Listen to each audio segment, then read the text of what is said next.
तो इससे पिछली वीडियो में हम लोगों ने डिस्कस किया था कि आप लोग को जो है फिजिक्स का क्वेश्चन, ठीक है ना। तो आज का वीडियो हम लोग फिर से डिस्कस करने वाले इसी का और भी ऑब्जेक्टिव, क्योंकि मैंने आप लोग को 42 ऑब्जेक्टिव करा दिया था ताकि 70 ऑब्जेक्टिव रहता है, ठीक है ना। तो 70 का मैंने 42 ऑब्जेक्टिव करा दिया था और बचा हुआ ऑब्जेक्टिव जो है इस वीडियो में आप लोग देखने वाले हैं। तो इससे पहले वाला वीडियो नहीं देखे तो जाके देख लीजिएगा। और हाँ, वीडियो को लाइक करके अपने दोस्तों में जरूर शेयर करिएगा, चैनल को सब्सक्राइब कर दीजिएगा, ठीक है ना। तो चलिए अब नेक्स्ट आप लोग को 70 ऑब्जेक्टिव में जो है आप लोग को जो है 42 ऑब्जेक्टिव हो चुका था, ठीक है ना। तो अब नेक्स्ट आप लोग के लिए ऑब्जेक्टिव का आंसर मैं आप लोग को कराने वाला हूँ। तो आप लोग लाइक नहीं किए, लाइक करके सब चैनल को सब्सक्राइब कर दीजिए। इसका पीडीएफ पाने के लिए नीचे व्हाट्सअप ग्रुप को ज्वाइन करिए, टेलीग्राम ग्रुप को ज्वाइन करिए। चलिए, तो यहाँ पे पहला क्वेश्चन बोला गया है आप लोग को, यहाँ पे देखिए कि पानी की एक बूंद का व्यास डी एवं पृष्ठ तनाव टी है, तो बूंद के भीतर अधिक दाब का मान बराबर होगा। तो इसका सही आंसर हो जाएगा आप लोग का ऑप्शन नंबर 4T/D, ठीक है ना। उसके बाद देखिए बोला गया 4 सेंटीमीटर त्रिज्या का पारे का गोला बनाने में किया गया कार्य बराबर होता है, ठीक है। पारा का सरफेस टेंशन दिया गया है, ठीक है ना। तो इसका ऑप्शन नंबर क्या हो जाएगा, तो इसका ऑप्शन नंबर सी हो जाएगा 9.35 × 10⁻³ जूल। उसके बाद देखिए बोला गया है कि बर्नौली प्रमेय सिद्धांत आधारित, बर्नौली का सिद्धांत किस पे आधारित है, तो बर्नौली का सिद्धांत आप लोग को ऊर्जा संरक्षण पे है, ठीक है ना। चलिए नेक्स्ट देखिए आप लोग को बोला गया तो 47 में बोला किसी द्रव में सीमांत वेग से गिरने वाले पिंड का त्वरण होता है। तो यानी बोला गया acceleration of A falling body in any fluid with terminal velocity, ठीक है ना। तो इसका क्या हो जाएगा, ऑप्शन नंबर ए हो जाएगा 0, ठीक है। उसके बाद देखिए बोला गया है कि अगर r/2 तथा r त्रिज्या वाली दो छोटी गोलियां समान नियत वेग से द्रव में गतिशील हो तो उन पे लगने वाले श्यान बल यानी कि विस्कस फोर्स होगा। तो विस्कस फोर्स पूछा गया है, तो इसका ऑप्शन नंबर हो जाएगा आप लोग को ऑप्शन नंबर डी 4:1, ठीक है। चलिए 49वां नंबर देखिएगा कि श्यानता गुणांक की विमा है, तो इसका विमा क्या होगा, तो पहला नंबर ऑप्शन ही है। देखिए यहाँ पहला नंबर में ही दिख रहा है आंसर, ठीक है। उसके बाद देखिए यहाँ पे बोला गया है वीडियो को लाइक कर दीजिएगा, ठीक है ना। सब्सक्राइब नहीं किए तो नीचे आप लोग को सब्सक्राइब का बटन भी दिख रहा होगा। तो यहाँ पे बोला गया संकीर्ण नलियों में द्रवों के प्रवाह के लिए रेनॉल्ड संख्या का मान लगभग होता है। तो रेनॉल्ड संख्या का सबसे 2000 लेस देन 2000, आर जो है आप लोग को लेस देन 2000 होता है। तो ऑप्शन नंबर हो सकता है यहाँ पे। थोड़ा सा इस क्वेश्चन में डाउट है तो आप लोग इसका कमेंट में नीचे आंसर दीजिएगा, ठीक है ना। उसके बाद देखिए नेक्स्ट क्वेश्चन आप लोग के लिए करा तो 51 नंबर क्वेश्चन बोला गया केल्विन पैमाने का एक पिंड का ताप x केल्विन तथा फ़ारेनहाइट में पैमाने में x फ़ारेनहाइट पाया जाता है। तो x का मान यहाँ पे बोला गया है, यहाँ पे x का मान हो जाएगा 301.25, ठीक है ना। चलिए बोला क्या है नेक्स्ट क्वेश्चन, धातु की एक ठोस गेंद में संकेंद्रित गोलीयक को कठोर है, यदि गेंद को गर्म कर दिया जाए तो कोठर का आयतन, यानी कि बोला गया है concentric spherical cavity in a solid ball of metal if the ball heated then volume of cavity का वॉल्यूम पूछा गया है, ठीक है ना।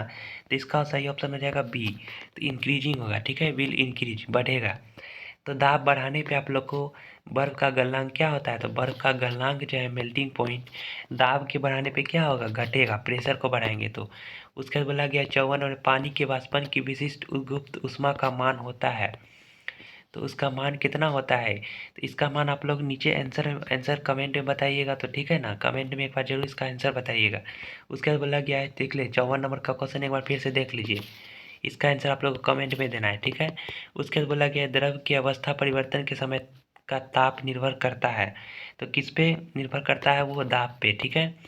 चलिए नेक्स्ट देखिए बोला गया है कि नियत परमताप T पर किस गैस के अणु का वर्ग माध्यमूल अधिकतम होता है, हाइड्रोजन हो जाएगा H2, ठीक है।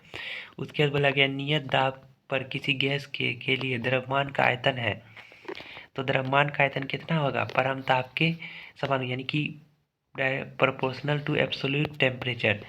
उसके बाद बोला गया ऊष्मागतिकी के प्रथम नियम में क्या संरक्षित रहता है, तो ऊर्जा, ठीक है ना, ठीक है। उसके बाद देखिए ऊष्मा हानि की दर वस्तु और परिवेश के ताप के अंदर अंतर के समानुपाती होता है, यह कथन किसका है, तो ये न्यूटन की शीतलन यानी कि न्यूटन लॉ ऑफ कूलिंग का है, ठीक है। उसके बाद बोला किसी चक्रीय प्रक्रम में किसी गैस की आंतरिक ऊर्जा क्या होती है, साइक्लिक प्रोसेस में क्या होता है गैस की आंतरिक ऊर्जा, तो आंतरिक ऊर्जा क्या होगा, साइक्लिक प्रोसेस है तो इसका ऑप्शन नंबर हो जाएगा डी कांस्टेंट, ठीक है ना। प्लैंक कांस्टेंट का मान, प्लैंक कांस्टेंट का मान कितना होता है, यहाँ ऑप्शन नंबर बी में दिख रहा है, सिंपल क्वेश्चन है। उसके बाद बोला गया है कि समतापीय अवस्था में उस ऊष्मागतिकी के प्रथम नियम का निरूपण देखिए इसमें तो दिक्कत लग रहा है क्योंकि यहाँ पे Q equal to minus W होता है, ठीक है।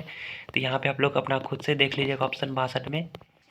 उसके बाद बोला कि ताप के बढ़ने से गैसीय माध्यम में ध्वनि की चाल क्या होती है। तो ध्वनि की चाल बढ़ती है, ठीक है। ध्वनि की चाल क्या होगी, बढ़ेगी। उसके बाद बोला गया है कि विस्पंद की उत्पत्ति के लिए ध्वनि तरंगों में कौन सा कारण उत्तरदायी होता है, यानी कि sound beat, production of beat के लिए कौन सा उत्तरदायी होता है। तो इंटरफेरेंस, ठीक है ना। खुले ऑर्गन पाइप में उत्पन्न तरंगे होती है तो क्या हो जाएगा, लॉन्गिट्यूडनल हो जाएगा, ठीक है। उसके बाद देखिए आप लोग का 70 क्वेश्चन था, तो 70 ऑब्जेक्टिव इस वीडियो में होकर फाइनल हो रहा है, ठीक है ना। किसी स्वर की तीव्रता का स्तर यदि 20 डेसिबल तीव्रता बराबर होगी तो इसका और देखिए यहाँ पे माइनस, देखिए यहाँ माइनस नहीं लगा, यहाँ पे देखिए माइनस लगा, ऑप्शन नंबर बी होगा, ठीक है।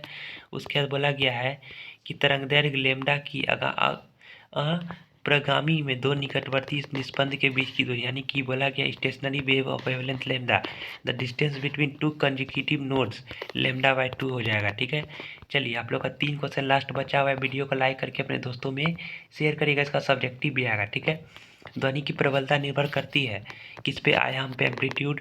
उसके बाद दो तरंगों की तीव्रता का अनुपात इतना है तो उनके आयामों का अनुपात होगा, तो पहला नंबर ऑप्शन हो जाएगा। चलिए नेक्स्ट लास्ट क्वेश्चन देखिए यहाँ पे, इसके बाद आप लोग शॉर्ट क्वेश्चन भी कराएंगे नेक्स्ट वीडियो में।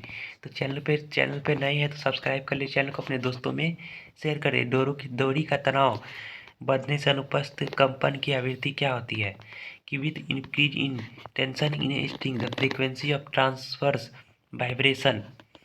तो ट्रांसवर्स वाइब्रेशन जो है फ्रीक्वेंसी इसका क्या होगा, तो इसका फ्रीक्वेंसी जो है बढ़ेगा, ठीक है, इंक्रीज होगा।